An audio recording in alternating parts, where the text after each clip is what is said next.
எனக்கு ஒரு டவுட்ரா, நீங்களா வந்து இதெல்லாம் செய்யும்போது தப்புன்னு தெரிஞ்சுதான் செய்றீங்களா இல்ல ஹீரோசம்காக செய்றீங்களா? இந்த மென்டாலிட்டி மோஸ்ட்லி எல்லாருக்குமே இருக்கு. அவன் வந்து ஒரு மாற்றம் வேணும், ஒரு முன்னேற்றம் வேணும், இங்க ஒரு கொடுமை நடக்குது அப்படின்னு பேசினா, டேய் நார்த் இந்தியால எவ்வளவு நடக்குது தெரியுமா? இங்க பரவால்ல. டேய் இதெல்லாம் மாறாதுடா. இதெல்லாம் மாறவே மாறாது. அதெல்லாம் ஒண்ணும் பண்ண முடியாது. அரசியல்னா இப்படிதான். கொஞ்சம் கூட ஒரு நம்பிக்கையே இல்லாம, ஒரு ஒரு எஃபோர்ட்டும் ஒண்ணும் போடாம, சும்மா இதெல்லாம் மாறாதுன்னு தேர்ட் பெர்சன் வேடிக்கை பார்த்துட்டு, இப்படி சுத்துற நாய்கள பார்த்தாலே அவ்வளவு கோவம் வருது. அப்படியே வந்து நம்ம முன்னோர்கள்லாம் வந்து இப்படி மாறாது மாறாதுன்னு நினைச்சிருந்தா நமக்கெல்லாம் இண்டிபெண்டன்ஸே கிடைச்சிருக்காது. வெள்ளைக்காரன் நம்ம உன்னே ஆண்டுட்டு இருந்திருப்பான். ஒரு மொமெண்ட்னு ஒரு சேஞ்சுன்னு நம்மலாம் ஒண்ணு எடுத்து வச்சுக்கிட்டு தான் எல்லாமே மாறுச்சு. ஸோ இந்த இலவ வந்து பேசாதீங்க. நமக்கு வந்து ரொம்ப கோவம் வருது. சில புலித்திக வேற ஒரு ரூட்ல பேசுவானுங்க. ஏய் நமக்கு இந்த அரசியல்லாம் செட் ஆகாதுப்பா. ஐயோ அரசியல்னா சாக்கடை மச்சி. அப்படியா மச்சி? அரசியல்ல இன்ட்ரெஸ்ட் இல்லையா மச்சி? ஒண்ணும் பிரச்சனை இல்ல மச்சி. நீ ரோட்ல போவல்ல மச்சி. பைக்ல போயிட்டு இருப்ப மச்சி.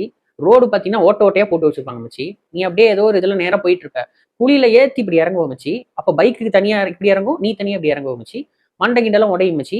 நேரம்னு பார்த்து பின்னாடி டெம்போக்காரன் வரலாம் மச்சி. ஆள் காலி கூட ஆகலாம் மச்சி. அப்போ ஒரு இன்சிடென்ட் ஒன்று நடக்கிறதுல மச்சி. அதுக்கு பேர் தான் அரசியல் மச்சி. அங்க அந்த ரோடு சரியில்லை பத்தியா மச்சி. அதுக்கு பேர் தான் மச்சி அரசியல். சும்மா மேரேஜ் மேரேஜ்னு எவனும் நல்லது பண்ண மாட்டான். மேரேஜ் மேரேஜ் நீ என்ன பண்ற? சில நாய்க்கு நோட்டால போய் போட்டுருங்க. நோட்டால போடுறதுக்கு நீ சும்மா இருந்துக்கலாம். ஒரு சிலதுக்கு காசை வாங்கிட்டு ஓட்டு போட்டுருதுங்க. ஒரு சிலதுக்கு சாதியை பார்த்து ஓட்டு போட்டுருதுங்க. ஒரு சிலதுக்கு என்ன பண்றதுன்னு தெரியாம முழிச்சிட்டு இருக்குதுங்க என்ன மாதிரி. மாற வேண்டியது நம்ம. வரப்போறவன் இவனுங்களாம் பண்ண மாட்டானுங்க, இவனு இப்படியே தான் பண்ணுவானுங்க, இவனுக்கு கொலை தான் அடிப்பானுங்க, இவனுக்கு நல்லதே செய்ய மாட்டானுங்கன்னு புலம்புனா ஏன்டா மாற்றத்தை உன் கையில வச்சுக்கிட்டு சொல்யூஷன் மத்தவங்க கிட்ட தேடிட்டு இருக்கிறது என்னடா பயன்? எலெக்ஷன்லாம் இப்ப என்னத்துக்குடா நடக்குது? சும்மாவா? தெரியுதுல்ல 2 கட்சி தான் மாறி மாறி 50 வருஷத்துக்கு மேல ஆண்டிருக்கு. இன்னுமே ஒரு சில விஷயம் மாறவே இல்ல. அப்படிங்கும்போது என்ன பண்ணணும்? மாற்றம் வேணும். மாற்றம் வேணும்னா என்ன பண்ணணும்? புது கட்சிகளை நோக்கி நம்ம போயாகணும். அதெல்லாம் பண்ண மாட்டேன். காசு வாங்கிட்டு ஓட்டு போட்டுருவேன், சாதி பாட்டு ஓட்டு போட்டுருவேன். எனக்கு மாற்றம் மட்டும் வந்துடணும் அப்படின்னா என்ன?